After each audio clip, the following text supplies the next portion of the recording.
I had eye surgery. I had eye surgery. I had eye surgery. I had eye surgery. I had eye surgery. I had eye surgery. Hey everybody. So if you didn't know, because I haven't mentioned it at all in any of my videos, I had eye surgery 2 weeks ago today.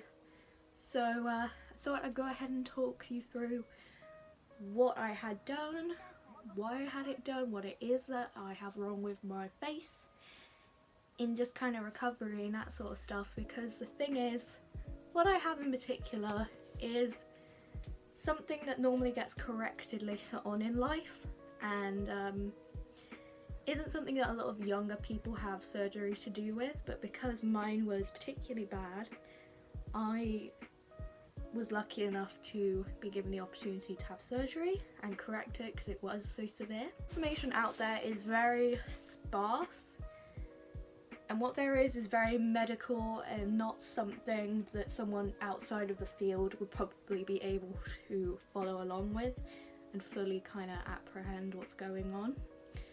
So I thought I'd kind of make a little video just kind of explaining what everything is, my experience, and yeah. So my eye is still currently healing. Like I said, I'm 2 weeks in. Let's just move this quickly. I'm still healing.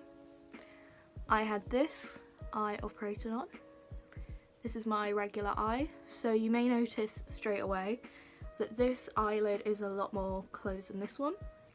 That I am referring to like my hospital notes and like my surgery notes and stuff here. The indication for surgery was a left congenital simple ptosis, which in layman's terms basically means I had a sleepy eye.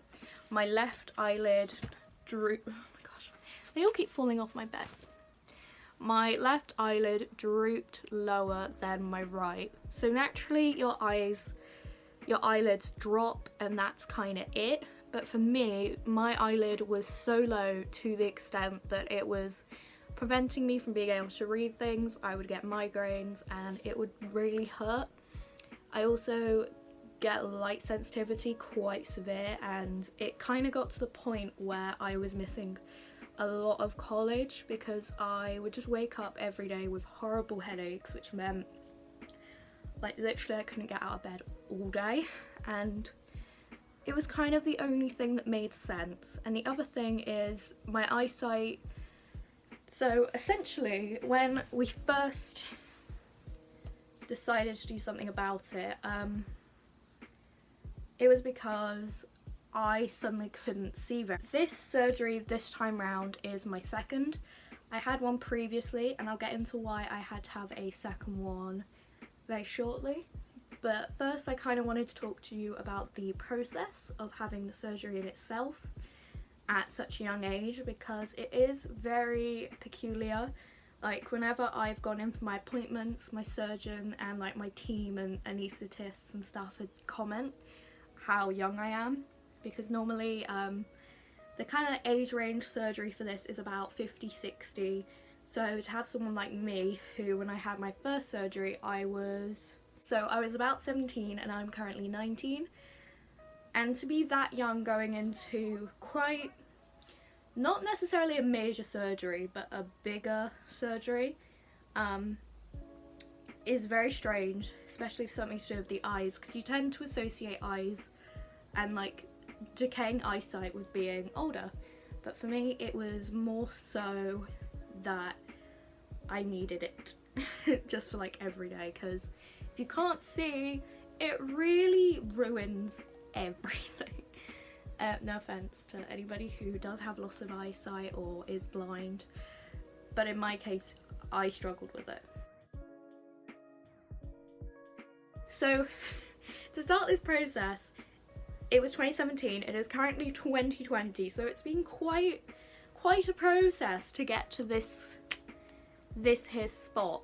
So in the beginning of 2017, or kind of the end of 2017, I began to notice some sight loss and just kind of struggling to see, and naturally our first step is we went to an optician, and the first thing they did was they set up loads of tests for me, and straight away they noticed I was long-sighted in the left eye but my right eye was completely fine, and that kind of indicated to them some red flags, because although that is quite normal for someone who has a ptosis, it can be a little bit more severe because it can decline very quick.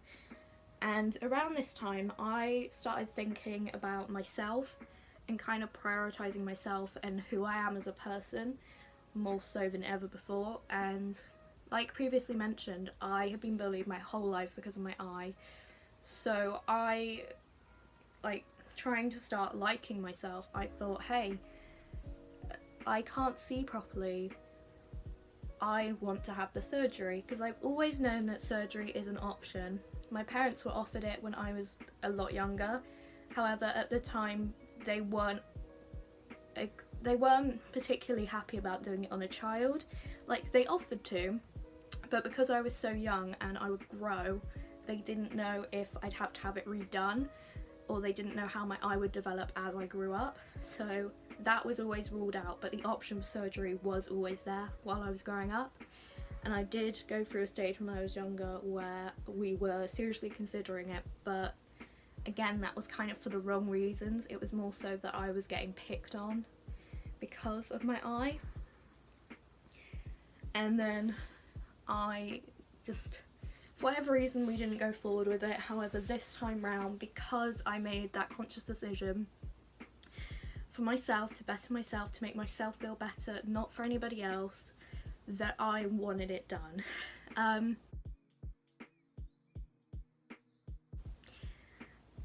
then the tricky part, within deciding you want surgery, initially they declined my surgical request because the tests that they'd done on my eyes, essentially what it proved was that my eyesight was equal in both eyes. However, that was because I had learnt like techniques and how to position my face properly so that I could see fully out of this eye.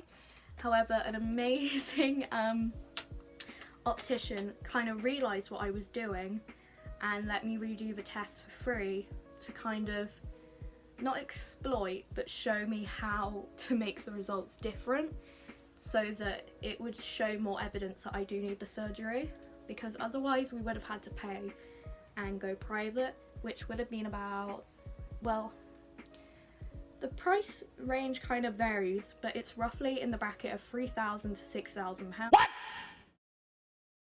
What the fuck? Which, at the time, we could not afford that. We still cannot afford that. That is a stupid amount of money for eye surgery that apparently takes an hour and a half. We couldn't justify it, like there was no way we could do it. So the day I found out my case was declined, I cried essentially all day. I didn't go to college. I was so upset because for me, my dad had literally just passed away and that was like my one beacon of hope, my thing, my saviour. Through following through and redoing all the tests, we managed to appeal it with this new evidence, and luckily the NHS accepted my request, and on November the 29th, 2018, I had my first eye surgery, which at the time, oh my god, was incredible. From day one I had no bruising, no swelling, no pain, no nothing. I had a few headaches, I had very, very minimal swelling, I had very, very minimal bruising, if any. It's ridiculously easy, everything went perfect, it was fine, recovery was fine, it was all perfect. And then probably in the February, March, I woke up one morning and my eye was very severely swollen and it felt like the most intense burning I've ever felt in my life. And because it was around my eye, my first thought was, oh shit, my stitches are breaking. Like, oh fuck, what do I do? My mum kind of brushed it off. She was like, no, no, no, it's all fine, you're good. You're just having a bad eye day. And then the migraines started coming back again. My eyesight started declining. And by this point, so before the surgery, my optician said I was like a minor case. And when I came back a few months later, they said that my eye had turned into like a major case, which meant that it was on a priority list to have the surgery done. So having seen that my eye was obviously beginning to drop was extremely concerning. Following on from that, after you have eye surgery, you have your surgical date, you have a 2-week update where they'll typically take out stitches, you have a 3 months, and then you have a 6th month, just to kind of follow up and make sure everything's successful and satisfactory and just what they'd expect. So at my 3 month, well, as soon as we entered the room, my surgeon, Helen, lovely Helen Garrett, love her, she's lovely, I love Helen, and her team, they're all amazing. So Helen took one look at my eye and she was like, it's dropped, hasn't it? I was like, yep. Do you want it redone? Yes. Yes, Helen, please, God, Helen, please, redo my eye. So thus begun the long ass journey of getting my eye redone. So by this point, when the appointment came through, it was April of 2019. So there had been a huge backlog of appointments anyway, which was fine.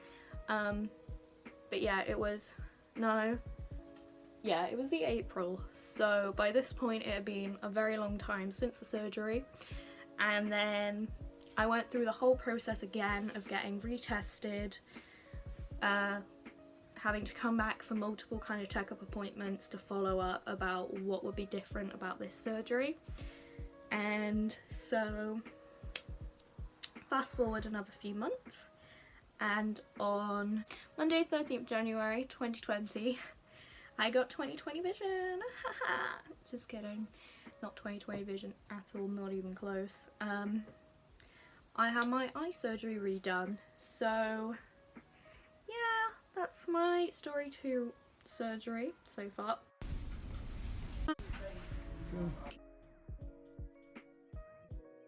So with eye surgery, they typically recommend you take 10 to 14 days off to fully recover. You do not work while your stitches are in.